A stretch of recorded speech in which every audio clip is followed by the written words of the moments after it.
उसने मुझे कहा था कि तुम एक तितली की तरह हो, बिल्कुल उसी तरह से हवाओं में उड़ती हो, बिल्कुल उसी तरह से खुश रहती हो, बिल्कुल उसी तरह से मुस्कुराती रहती हो, हवाओं में बिला झिझक, बगैर किसी दुख, बगैर किसी परेशानी के उड़ती रहती हो। आज जब आंखों से आंसू निकले तो याद आया, तितलियां पकड़ने के लिए तो बहुत दूर निकलना पड़ता है। उसने मुझे तितली क्यों कहा था?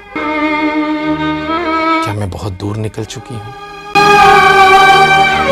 आज जब आंखों से आंसू निकले तो याद आया, उसने मुझे तितली कहा था।